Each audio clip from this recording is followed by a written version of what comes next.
مدنی مذاکرہ ہے شریعت کا خزینہ، اخلاق کا تہذیب کا طریقت کا خزینہ۔ مدنی مذاکرہ ہے، مدنی مذاکرہ، مدنی مذاکرہ ہے، مدنی مذاکرہ۔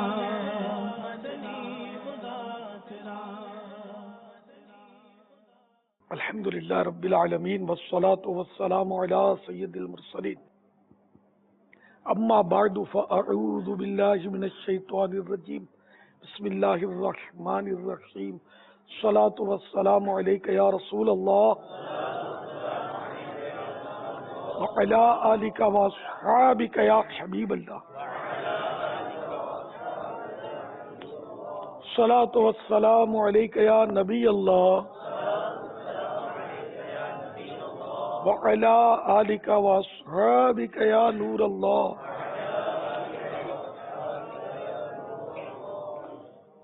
الحمدللہ 1437 سنہ ہجری کے شوال المکرم کی 19ویں شب ہے۔ حسب معمول مدنی مذاکرے کا ہفتہ وار سلسلہ ہے۔ عالمی مدنی مرکز فیضان مدینہ میں کثیر عاشقان رسول جمع ہیں۔ آج کے ہمارے مدنی مذاکرے کی خصوصیت یہ کہ آج معتکفین کا خصوصی مدنی مذاکرہ ہے، اور میں امید کرتا ہوں کہ اس وقت کثیر معتکفین عالمی مدنی مرکز فیضان مدینہ میں جمع ہوئے ہوں گے، اور ساتھ ہی دنیا کے مختلف حصوں میں بھی معتکفین کی اجتماعی ترکیب کی گئی ہوگی۔ آپ سوالات کیجیے، ہر سوال کا جواب وہ بھی 20 ثواب دے پاؤں یہ ضروری نہیں، بن پڑا تو عرض کرنے کی کوشش کی جائے گی۔ بھول کرتا پائیں فوراً میری اصلاح فرمائیں، مجھے آئیں بائیں شائیں کرتا اپنے موقف پر بلا وجہ اڑتا نہیں، شکریہ کے ساتھ رجوع کرتا پائیں گے انشاءاللہ عز و جل۔ صلو علی الحبیب صلی اللہ تعالی محمد۔ امیر علیہ سنت کی بارگاہ میں عرض ہے، چلنے پھرنے اور پیروں کو محفوظ رکھنے کے لیے جوتے چپل اہم کردار ادا کرتے ہیں۔ اسکول جانا ہو یا آفس یا دیگر تقریبات میں سب کو جوتے یا چپل کی ضرورت پیش آتی ہے، لیکن ان کو پہنتے وقت عموماً لوگ بغیر جھاڑے بغیر دیکھے پہن لیتے ہیں، اور یہ نہیں دیکھتے کہ اس میں کوئی موذی جانور تو نہیں، جیسا کہ آپ اس ویڈیو میں دیکھ رہے ہیں کہ اس جوتے میں سانپ ہے۔ اگر کوئی جلد بازی میں جوتا پہن لے تو اس کو نقصان اٹھانا پڑ سکتا ہے، تو آپ ہماری اس بارے میں رہنمائی فرمائیں کہ کیا احتیاط کرنی چاہیے اور جوتا پہننے کی کیا سنتیں ہیں۔ جوتے پہننا ویسے پیارے آقا صلی اللہ تعالی علیہ وآلہ وسلم کی سنت ہے۔ فرمان مصطفیٰ صلی اللہ تعالی علیہ وآلہ وسلم ہے، جوتے بکثرت استعمال کرو، کہ آدمی جب تک جوتے پہنے ہوتا ہے گویا وہ سوار ہوتا ہے، یعنی کم تھکتا ہے۔ مکتبۃ المدینہ کے رسالے 101 مدنی پھول نمبر 20 سے چل مدینہ کے 7 حروف کی نسبت سے جوتے پہننے کے 7 مدنی پھول بیان کیے جاتے ہیں۔ ایک تو بیان کر دیا میں نے، نمبر 2، جوتے پہننے سے پہلے جھاڑ لیجئے تاکہ کیڑا یا کنکر وغیرہ ہو تو نکل جائے۔ جیسا کہ ابھی آپ کو ویڈیو میں دکھایا گیا کہ اس جوتے میں سے سانپ نکلا یا ڈنڈی ڈال کر نکالا گیا۔ اب وہ خدا جانے کہ یہ کوئی اوریجنل منظر تھا یا ویسے ہی کسی نے اس کی ترکیب کی، لیکن اس کا امکان موجود ہے کہ جوتے میں سانپ چھپ سکتا ہے، کھجورا چھپ سکتا ہے۔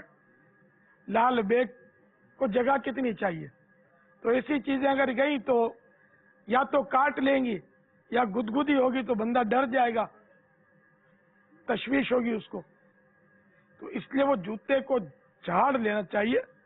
کنکر ہی ہو اگر تو کنکروں پر جوتے پہن کر چلنا تو آسان ہوتا ہے، لیکن اگر کوئی کنکر جوتے کے اندر آ جائے نا تو وہ بڑا تکلیف دہ ہوتا ہے.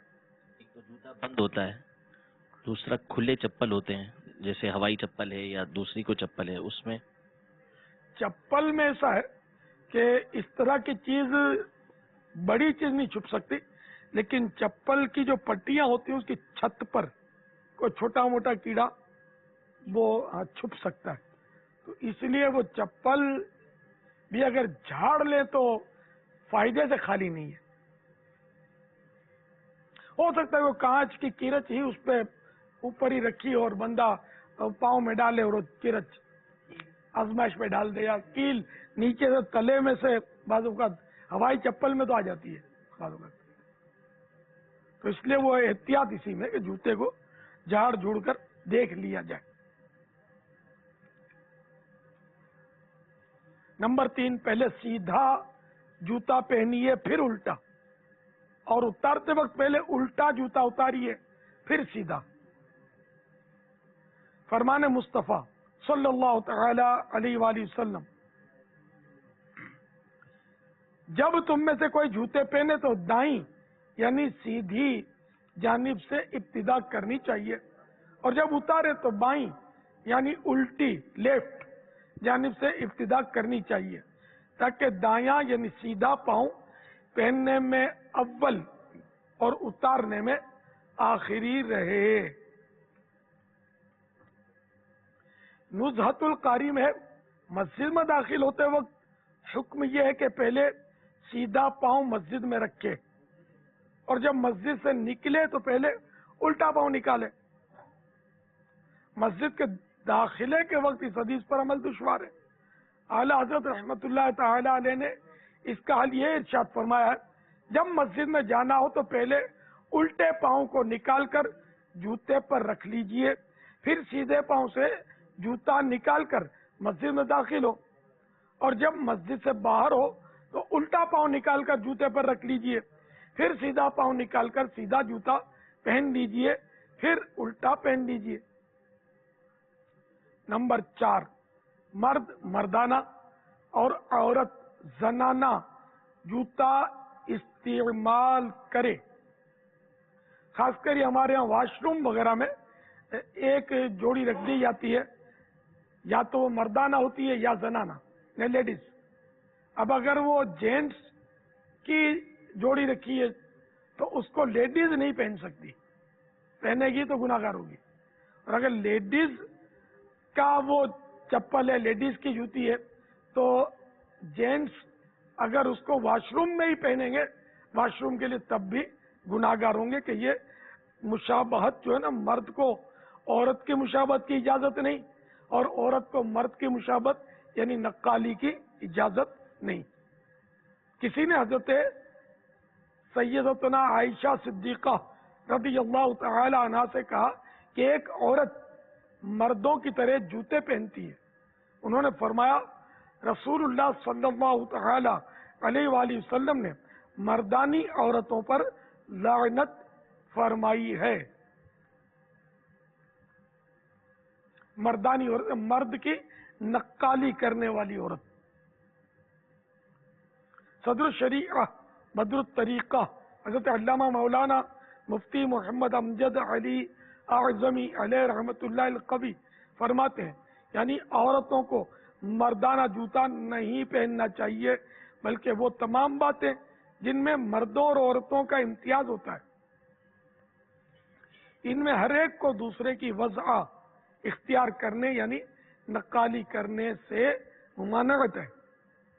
نہ مرد عورت کی وضع انہیں طرز اختیار کرے، نہ عورت مرد کی. نمبر 6، جب بیٹھیں تو جوتے اتار لیجئے کہ اس سے قدم آرام پاتے ہیں. نمبر 7، تنگ دستی کا ایک سبب یہ بھی ہے کہ اوندھے الٹے جوتے کو دیکھنا اور اس کو سیدھا نہ کرنا. دولت بے زوال میں لکھا ہے کہ اگر رات بھر جوتا اوندھا پڑا رہا تو شیطان اس پر آن کر بیٹھتا ہے، وہ اس کا تخت ہے. سنی بیشتی زیور حصہ 5 صفحہ 601 اس کا حوالہ ہے. واللہ تعالی اعلم ورسولہ اعلم عز وجل وصلی اللہ تعالی علیہ وآلہ وسلم. صلو علی الحبیب. صلی اللہ تعالی علی محمد. مدنی چینل کے ناظرین، آئیے آپ کو ایک مدنی گلدستہ دکھاتے ہیں.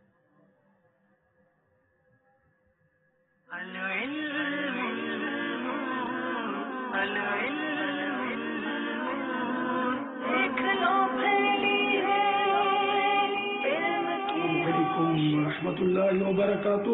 وعلیکم السلام ورحمۃ اللہ وبرکاتہ. جمیلہ بھائی ماشاء اللہ آپ لکھ رہی ہیں، لیکن بیٹا ایک تو دیکھو یہ کتاب کے اوپر سے ڈالا، کوئی چیز کتاب پر نہ رکھی جائے، اور لکھتے وقت جھک کر نہیں لکھنا چاہیے.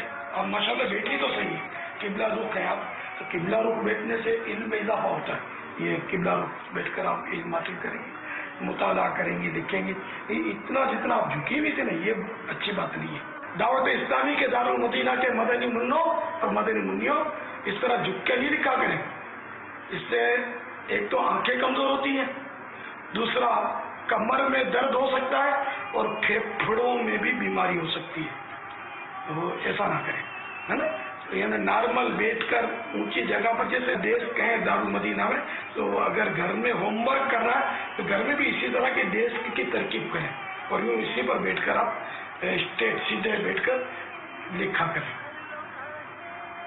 اور قبلہ روح ہو کر لکھیں گے تو انشاءاللہ پڑھیں گے لکھیں گے تو اس سے آپ کا حافظہ زیادہ ہوگا انشاءاللہ، اور آپ کو زیادہ یعنی کہ جلدی آپ علم دین حاصل کر سکیں گے. صلو علی الحبیب صلی اللہ تعالی علی محمد. ایک اور مدنی بول، علم دین کی کتابیں یہ فرش پر نہ رکھا کریں، یہ تکیے پر یا کم از کم چادر بچھا کر رکھنی چاہیے، اور اس کے اوپر کوئی چیز کتاب پر نہ رکھی جائے، جیسے قلم ہے یا یہ بیگ ہے قلم کا پیکٹ وغیرہ، کوئی چیز نہ ہو. صلو علی الحبیب صلی اللہ تعالی علی محمد.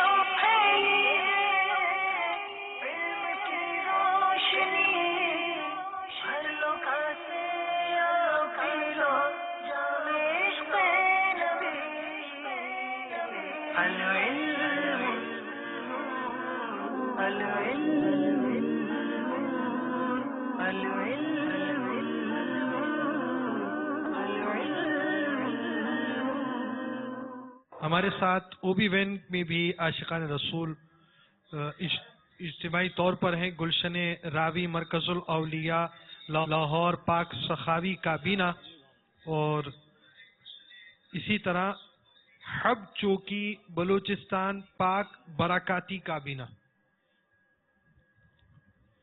سوال.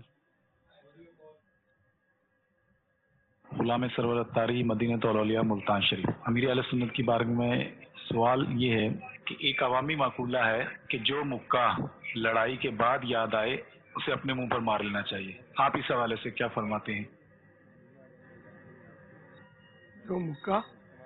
جو مکہ لڑائی کے بعد یاد آئے وہ اپنے منہ پر مار لینا چاہیے. یعنی اس کو کیوں نہیں مارا؟ بعد میں یاد آیا مار دیتا. محاورہ ہے آج کل بنایا ہوا، یعنی حت پہلی بار ہی سن رہا ہوں میں بھی. پرانا ہے، ہو سکتا ہے آپ کے لیے نیا ہو، میرے لیے تو تازہ ترین ہے، نو زائدہ ہے. بالکل پہلی بار. اچھا ہم مطلب ہم تک آج پہنچا ہے نا، مجھ تک. جو مکہ مارنے سے رہ گئے وہ اپنے آپ کو مار لے، اس پر شکر نہ ادا کرے کہ اگر کسی پر ظلمن 10 مکے مارنے تھے تو میں نے 9 مارے، ایک مکے سے بچ گیا ہوں. بتانا مقصود ہے کہ جیسے میں کاش یہ کام کر لیتا، ضروری نہیں کہ مکے کے حوالے سے ہو. مثال کے طور پہ کوئی بھی اچھا کام تھا کہ اگر میں اس وقت جا کے یہ کام کر لیتا، میں اب یہ کر رہا ہوں تو اس وقت اس کا موقع تھا، میں نے یہ کام کیا نہیں، تو اس پر پھر یہ کہ اب تمہیں یاد آ رہا ہے تو اب آنے کا کوئی فائدہ نہیں ہے. وہ جو لڑائی کا موقع تھا وہ نکل گیا، اس میں تم نے مکہ نہیں مارا تو اس کا اب غصہ اپنے منہ پر ہی مارا. تو اسی طرح وہ کام اس وقت کرنے کا تھا. جی یہ کام اس وقت کرنے کا تم نے موقع سے فائدہ نہیں اٹھایا. یہ مراد ہو سکتی. واللہ تعالی اعلم ورسولہ اعلم. عز و جل و صلی اللہ تعالی علیہ وآلہ وسلم. صلو علی الحبیب.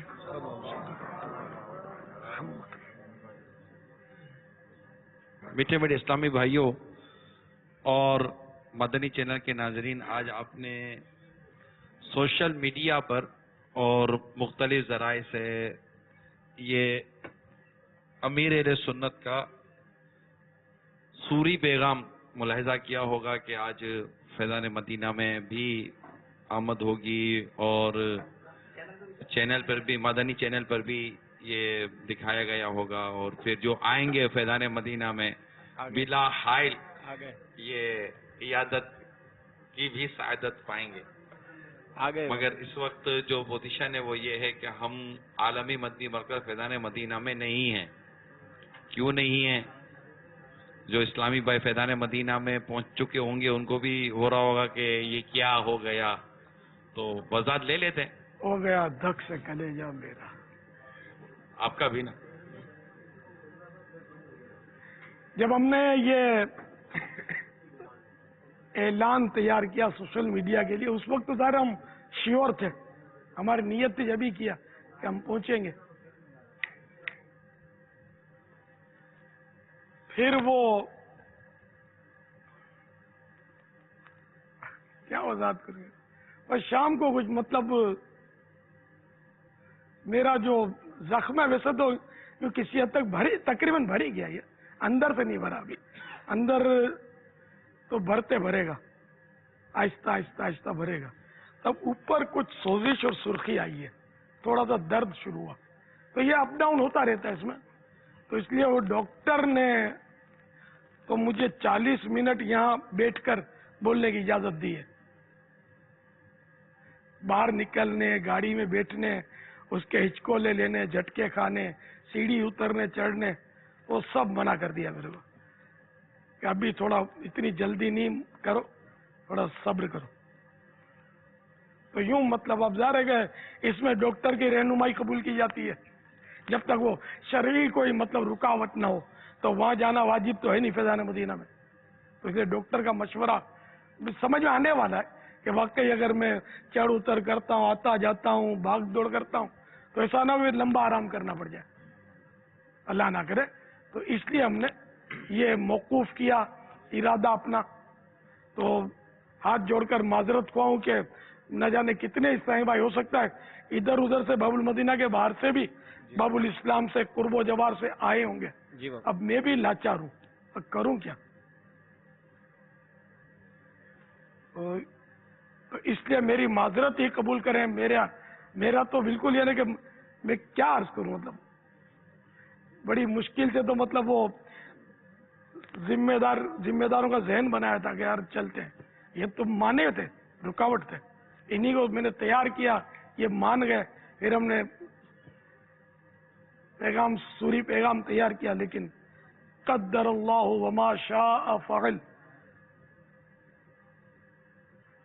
وہی ہوا جو مقدر تھا. اللہ نے جو مقدر کیا ہماری تقدیر میں اس وقت تک تو نہیں تھا کہ فیضان مدینہ ہم پہنچے اور نہیں پہنچے. تو معافی کا طلبگار ہوں. انشاءاللہ نیت کرتا ہوں آئندہ ہفتے اگر طبیعت نے ساتھ دیا تو انشاءاللہ حاضری دوں گا انشاءاللہ. اور اس کی بھی کوئی شیورٹی نہیں ہے، اور ضرورت ہوگی تو ہم پھر سوری پیغام دے دیں گے. اب تو سوری پیغام بھی اپنا کون یار اعتماد کون کرے گا. لیکن طبیعت کا تو کسی کا بھروسہ نہیں ہے نا. وہ دن کے وقت مسٹر ہوتا ہے، شام کو مرحوم ہو جاتا ہے بندہ، ہے نا. جو بھی شام کو فوت ہوتا ہے دن کو تو زندہ ہی ہوتا ہے نا. تو اس لیے وہ جو دن کو تندرست ہوتا ہے وہ دوپہر کو یا شام کو بیمار بھی ہو جاتا ہے. اچانک موت اگر نہیں بھی آتی تو اچانک بیمار تو ہو جاتا ہے نا آدمی. اور صحیح بات ہے اچانک موت بھی آتی ہے. تو اس طرح کوئی بھی مجبوری انسان کو ہو سکتی ہے. تو مجھے یہ مجبوری ہو گئی، لیکن کوئی تشویش کی ایسی بات نہیں ہے. یہ ہوتا ہے آپریشن میں، زخم میں، بیماری میں، اپ ڈاؤن ہوتا رہتا ہے. جنہوں نے آپریشن کرائے ہوتے ہیں ان کو تجربہ ہوتا ہے. اس میں کوئی ایسی بات نہیں ہے. وضاحت اس لیے کر رہے ہیں کہ ہمارے ساتھ دوست دشمن سب وابستہ ہیں. دوست عقیدت سے محبت سے دیکھتے ہیں، دشمن وہ عداوت کی اینک لگا کر ڈھونڈتا ہے کہ تو وہ سوشل میڈیا پر کہیں الٹا سیدھا شروع نہ کر دیں. یہاں تک کہ سوشل میڈیا پر میری موت کی خبر چل گئی تھی جن دنوں آپریشن ہوا تھا. ہاں، موت کی خبر چلا دی تھی اور کسی کی تعزیت، بڑی شخصیت کی تعزیت کے ساتھ، وہ دمی تھی ذرا، میں زندہ تھا، مجھے فارورڈ ہوئی کہ یہ میں نے پڑھا تو میرے انتقال کی خبر پر اظہار افسوس کیا ہوا تھا. تو پہلے یہ تو پرانی بات ہے. میرے جنازے کی نمازوں کا وقت بھی اعلان ہوا ہے. گھبرائے ہوئے فون بھی آئے ہیں یہاں کہ کیا ہو گیا. تو خیر ابھی تک تو جب تک سانس میں سانس ہے زندہ رہیں گے. مرنا تو مجھے بھی ہے، اور جو میری دشمنی میں ایسی خبریں دیتے ہیں وہ بھی مریں گے. خدا کو کیا جواب دیں گے، ہے نا. جھوٹ جو ہے وہ حرام اور جہنم میں لے جانے والا کام ہے. پھر اتنے مسلمانوں کو تشویش میں مبتلا کرنا جھوٹ بول کر، تو کتنا بڑا گناہ ہے. یہ تو مطلب اس پر کیا میں تبصرہ کروں. جھوٹ پر کون نہیں جانتا کہ یہ گناہ ہے. اس سے سب کو، جنہوں نے ایسا کیا ان کو توبہ بھی کرنی چاہیے. مسلمان کے بارے میں اچھی باتیں کرنی چاہیے، اچھا گمان قائم کرنا چاہیے. ہم لوگ مسلمان ہیں، یہی کہ وہ دین کی خدمت کرتے ہیں، تو ہو سکتا ہے کہ بہت سو کو اچھا نہ لگتا ہو، وہ اس طرح کرتے ہیں. تو تیر آزما ہم جگر آزمائیں. تو سب کے لیے دعا کرتے ہیں. اب یہاں ہو سکتا ہے کبھی عالمی مدی مگر فیضان مدینہ میں شاید دور و نزدیک سے کئی اسلامی بھائی ایسے آئے ہوں گے کہ چلو آج بلا حائل عیادت ہو جائے گی، تو ظاہر ہے ان کو بھی ایک ابھی تو دعا بھی کر دیجیے اللہ تعالیٰ ان کا آنا بھی قبول فرمائے. آمین آمین. ان کے اس کوششوں کو جو انہوں نے کی آنے تک کی، اللہ ان کو اجر عطا فرمائے. اور دل تو ٹوٹنا بھی نہیں، کوشش کرے دل نہ ہی ٹوٹے. ظاہر ہے کہ اس میں ہمیں یہی ذہن بنانا چاہیے کہ امیر سنت کا وہاں تک نہ آنا، یہ بھی ہم سب کے لیے اس میں بہتری کے پہلو پر ہمیں غور کرنا چاہیے کہ نہ نکلنے میں بہتری، وہاں نہ آنے میں بہتری. اور اچانک ہی، اور یہ سب ہوا بھی غالباً شاید مغرب سے کچھ دیر پہلے. فیصلہ تو مغرب نہیں، مغرب کے بعد کے دن ہوا. فیصلہ تو نہیں، مغرب کے بعد ہوا ہے. جو تشویش ہوئی ہے نا وہ مغرب کے بعد ہوئی ہے. ہاں، مغرب کے بعد تشویش ہوئی، مغرب کے وقت کے بعد میں وضو تشویش خانے ہوئی ہے. پر جو گیا نا مجھے تشویش ہوئی. اور پھر ڈاکٹر صاحب آئے اور انہوں نے پھر سمجھا دیا کہ آپ، وہ اسپیشلی بہت دیر کے بعد بیچارے پہنچے. ہاں وہ بھی دور سے بیچارے تھے کہ چیک اپ ضروری تھا، بغیر چیک اپ کے موو نہیں کر سکتے تھے. تو پھر چیک اپ ہونے کے بعد ڈاکٹر نے پھر تاکید یہی کی کہ نہیں جانا. تو اس میں میری بھی مدنی التجا ہے کہ جو اسلامی بھائی دور سے آئیں، وہ یہ کہ دعا یہاں سے بھی مل سکتی ہے، ہو سکتا ہے کہ ثواب بڑھ بھی جائے. آپ آئے ماشاءاللہ. صلو علی الحبیب صلی اللہ تعالی علی محمد. ہمارے پاس ایک اور مدنی گلدستہ بھی ہے. میرے پاس دیکھیے اب 10-12 منٹ ہے بیٹھنے کے. لیکن یہ کہ ڈاکٹر کی اجازت کے مطابق آپ کو بھی یہ علم ہے کہ آج دنیا بھر میں کہاں کہاں مدنی اعتکاف کیے ہوئے اسلامی بھائیوں کو اب میرا پسندیدہ موضوع ہے، کیا کروں گیا کیا ہے. سارا مزہ کرکرا ہو گیا. اللہ تعالیٰ سلامت رکھے، آپ اللہ کو کی درازوں میں بالخیر عطا فرمائے. مواقع ملتے ہی رہیں گے، اور انشاءاللہ ہو سکتا ہے کہ آگے جا کر ایک اور تاریخ طے ہو اور معتکفین بالکل آپ کے پھول صحت یابی جیسے ہو گئے نا، اس کی خوشی میں انشاءاللہ ایک اور مدنی مذاکرہ کریں گے. اس میں انشاءاللہ پھر معتکفین کو بھی جمع کرنے کی کوشش کریں گے. لیکن یہ ماہ رمضان المبارک گزر گیا، اب اس میں ضروری نہیں ہے کہ ہر معتکف اسی طرح نماز کی طرف ہو، اسی طرح جو اس کی نیتیں جو انہوں نے کی تھیں اپنے اعتکاف کے دنوں میں، وہ ان نیتوں پر بھی وہ استقامت پائے ہوئے ہوں. تو اب ایک بار پھر جمع ہونے کا ایک مقصد یہ بھی ہوتا ہے کہ ہم اپنی ان نیتوں کی دہرائی بھی کریں، اور ایک بار پھر اگر آگے پیچھے ہو گئے ہیں تو اب یہ آ گئے ہیں، تو یہ آ گئے تو دوبارہ ان کی وہ ترکی مدینہ مدینہ ہو جائے، کو اس کے مدنی پھول عطا فرمائے نا معتکفین کو، یا دیگر عاشقان رسول بھی جو جمع ہیں جنہوں نے ماہ رمضان میں بڑی نیتیں کی ہوں گی. ظاہر اعتکاف ضروری ہر کسی نے کیا ہو، لیکن ماہ رمضان میں نیتیں بڑی ہوتی ہیں کہ ہم انشاءاللہ ماہ رمضان کے بعد بھی عبادت کا اور اس طرح گناہوں سے بچنے کا سلسلہ جاری رکھیں گے، لیکن وہ رہ نہیں پاتا. اب اس کے لیے کیا کریں؟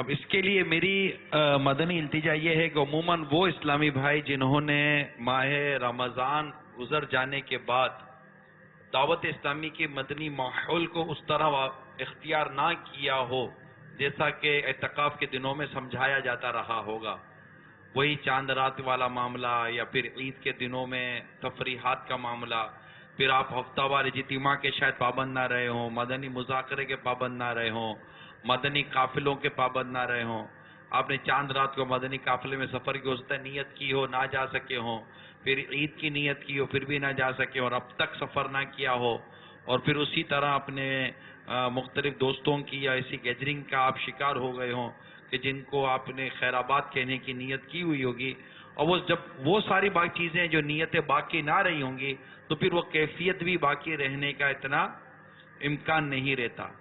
لہذا اب اللہ تعالیٰ کی رحمت سے ہمارے ذمہ داران کی انفرادی اور اجتماعی کوششوں کا ایک نتیجہ یہ ملا ہے کہ ہم مختلف ممالک میں مختلف شہروں میں ہم جمع کیے گئے ہیں، اور ظاہر ہے کہ اس کا مقصد ہمیں ہماری نیتوں کو یاد دلانا بھی ہے، ثواب کمانا بھی ہے۔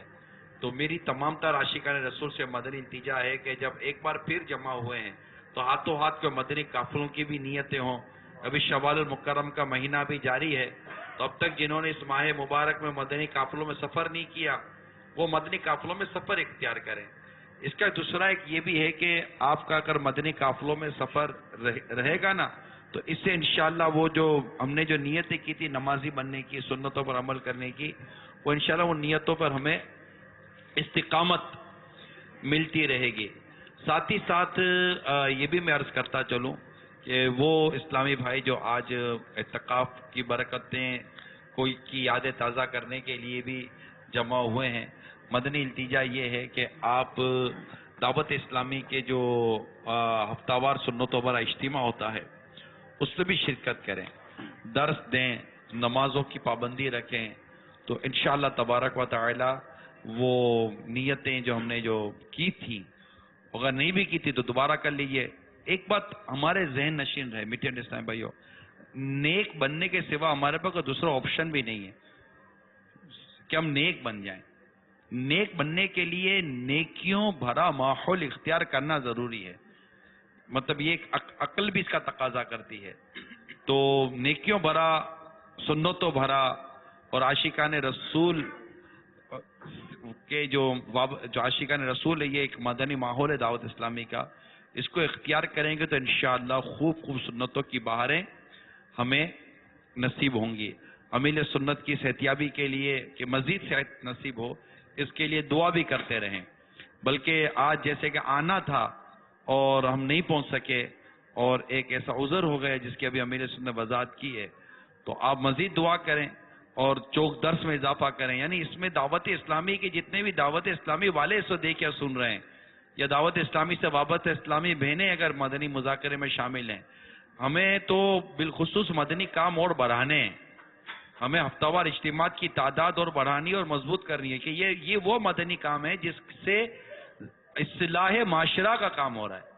جو دعوت اسلامی کے مدنی ماحول سے وابستہ ہوتے جا رہے ہیں، نمازی بنتے جا رہے ہیں، سنتوں بھرے ماحول میں آتے چلے جا رہے ہیں۔ جیسے ابھی آپ نے کہاوت سنی کہ وہ مکہ نہ مارنے پر وہ شرمندہ ہو رہا ہے کہ یار ایک مکہ میں مطلب جو نہیں مار سکا خود کو مارو، تو اب یہ مارا ماری اور مکے بازی والا جو ایک ماحول بنا ہوا ہے، تو یہ ہم نے تو ایک شرافت والا، نیکیوں بھرا، سنتوں بھرا ماحول، مدنی ماحول پیدا کرنے کی کوشش کرنی ہے۔ تو اب جو آئے ہیں تو آ گئے ہیں، درس فیضان سنت کا درس دینے سننے کی نیتیں کریں۔ جتنے ذمہ داران اس وقت مختلف اجتماعات میں ہیں ان سے مدنی قافلوں کی تاریخوں کی ترکیب بنائیں، مدنی انعامات کے رسالے لیں اور اس پر عمل کرنے کی بھی کوشش کریں۔ صلو علی الحبیب صلی اللہ تعالی علی محمد۔ امیر سنت ماشاءاللہ بھی آرام فرما رہے ہیں، آپ کے سامنے ہے، اس کو اسکرین پر آپ زیارت کر بھی رہے ہوں گے، نہیں کر رہے تو کروا دی جائے گی، مگر یہ کہ مائک لگا ہوا ہے، ہاں اس طرح یہ بھی ایک منفرد مدنی مذاکرہ ہے ہمارا، لیں گے جوابات کے لیے بیٹھنا ضروری تو نہیں ہے وہ، ہاں یوں جوابات کی ترکیب بن سکتی ہے، ہمارے ہیں افتاء کے اسلام میں موجود۔ سوال تو چلائیے۔ وہ ڈاکٹر صاحب نے لیٹنے کا کہا تھا نا، کتنی دیر کے بعد لیٹ جانا ہے؟ نہیں، یہ پوزیشن جو ہے نا یہ مفید ہے نا، ٹھیک ہے کوئی مسئلہ، ذرا سوال چلائیے۔ امیر اہل سنت سے سوال یہ ہے کہ جو آج آپ نے مدنی مذاکرہ رکھا ہے معتکفین کا، تو یہ ارشاد فرمائیے گا کہ اعتکاف کے کیا انسان کی زندگی پر جو ہے وہ اثرات مرتب ہونے چاہیے، تو کیسا ہونا چاہیے ایک معتکف کو اعتکاف کے بعد؟ برائے کرم کچھ مدنی پھول ارشاد فرما دیں، جزاک اللہ، اللہ تعالیٰ آپ کو صحت عطا فرمائے۔ آپ کے سوال کا جواب ابھی نگران شورا نے جو مدنی پھول دیے میں سمجھتا ہوں اس میں آ گیا۔ صلو علی الحبیب صلی اللہ تعالی علی محمد۔ جی عماد مدنی یہ بھی دیکھ لیں گے سوالات کے ضمن میں کس سوال کے ضمن میں کیا کیا جواب ابھی آ سکتے ہیں، سوال جلائیے۔ میں محمد نبیل اتاری باب المدینہ کراچی سے۔ پیارے باپا جان، میرا آپ سے سوال یہ ہے کہ بعض اوقات یہ دیکھا گیا ہے کہ جو مریض ہاسپٹل میں داخل ہوتا ہے تو اس کے گھر والے اس کی دیکھ بھال کرنے کے لیے وہاں رکتے ہیں، بعض اوقات ان کو بھوک لگنے پر وہاں فاسٹ فوڈ پر گزارا کرتے ہیں اور تھوڑا مریض کو بھی چکھا دیتے ہیں کہ اس سے تو مریض کا منہ کا ذائقہ چینج ہو جائے، اس کے بارے میں آپ کیا فرماتے ہیں؟ جزاکم اللہ خیرہ۔ آپ کے لیے فاسٹ فوڈ لے کر آؤں؟ میں تو سلو فوڈ سے بھی ڈرتا ہوں، فاسٹ تو پھر فاسٹ ہوتا ہے، وہ 100 دوا کی ایک دوا پرہیز ہے۔ فاسٹ فوڈ نے دنیا بھر میں تباہی مچائی ہوئی ہے، اور یہ کہہ سکتے ہیں کہ ڈاکٹروں کی روزی میں برکت کا ایک سبب، برکت بمانی کثرت یا کا ایک سبب ہے فاسٹ فوڈ، کہ یہ مطلب ثقیل ہوتا ہے، وزنی ہوتا ہے، جلدی ہضم نہیں ہوتا عام طور پر، تو مریض اس سے صحت مند کو بھی احتیاط کرنی چاہیے، بچنا چاہیے، جب ضرورت پڑے تو ڈر کر کم سے کم استعمال کرے، وہ بھی کبھی کبھار، مریض کو یہ نہ دکھایا کرے فاسٹ فوڈ۔ منہ کا ذائقہ چینج کرنے کے لیے اور بھی صورتیں ہو سکتی ہیں، صرف فاسٹ فوڈ ہی تو نہیں ہے، ان کو پھل کھلائیں، سبزیاں کھلائیں، پھل بھی کئی طرح کے آتے ہیں، اس کی پسند کا پھل، جبکہ وہ ڈاکٹر کی منظوری بھی ہو کہ یہ اس کے لیے مضر نہیں ہے تو وہ کھلائیں۔ جیسے اب وہ شوگر کا مریض ہے، اب اس کا منہ کا ذائقہ درست کرنے کے لیے اب آم اس کو ٹکا دیں گے تو ذرا اس کی اجازت تو ڈاکٹر کہاں دے گا، اس کو پھیکے پھل دینے۔ اب تو ڈائٹ ایپل بھی آ رہا ہے، تو شوگر کے مریض کو ڈائٹ ایپل دیں۔ بعض پھلوں کی اجازت ہے شوگر کے مریض کو، لمیٹڈ۔ واللہ تعالی اعلم ورسولہ اعلم، عز وجل وصلی اللہ تعالی علیہ وآلہ وسلم، صلو علی الحبیب۔ سنت کی بارگاہ میں میرا ایک سوال ہے کہ چھوٹے بچے کے جب دانت آتے ہیں اور وہ اوپر سے شروع ہونا آ جائیں تو اس میں کہتے ہیں کہ جو ماموں ہیں بچوں کے، ان کے گھر والوں کو نقصان یا اذیت آئے گی، کیا یہ اس کا کہنا صحیح ہے؟ پہلے کسی اور انداز سے ہوا تھا، ابھی اس پہ کسی اور انداز سے ہوا ہے، دانتوں کا مسئلہ لگتا حل نہیں ہوا بابا۔ بانجے کو دانت آئے اوپر سے، ماموں کی شامت آئی، سوال کا مطلب یہ ہے۔ پہلے اس طرح سوال ہوا تھا کہ اوپر سے آئیں تو جو ہے وہ میکے والے کھلائیں گے مٹھائی اور کچھ لے کر آئیں گے، بالٹی اور اس طرح کچھ لے کے آئیں گے، اور نیچے سے آئیں گے تو وہ ددیال والے جو ہے نا وہ انتظام کریں گے۔ یعنی اب تو وہ ڈرا رہے جی پہلے مدنی اگر مذاکرے مٹھائی میں دینی نہ آیا تھا، پڑے جی۔ نا، شامت کے خوف سے وہ مطلب مٹھائی مانگنا بھول جائے، تو ایسی باتیں مطلب قوم چلاتی ہے یار، اور کوئی کام ہے کہ نہیں آپ لوگوں کو؟ ہوائی فائر کرتے رہتے ہیں، جس کو جو سمجھ میں آتا ہے بولتے رہتے ہیں۔ بات صرف وہ مانی جائے کہ جو مستند علماء، عاشقان رسول علماء بیان فرمائیں، اور انہی کی کتب میں جو لکھی ہو قرآن و حدیث کی روشنی میں، یا ہمارے ان علماء کے تجربات کی روشنی میں جو بات بیان ہو وہ مانی جائے۔ باقی عوامی تو عجیب و غریب اور غریب و عجیب رومرس ہوتی ہے، ان پر کان نہ دھرے جائیں۔ واللہ تعالی اعلم ورسولہ اعلم، عز وجل وصلی اللہ تعالی علیہ وآلہ وسلم، صلو علی الحبیب صلی اللہ تعالی علی محمد۔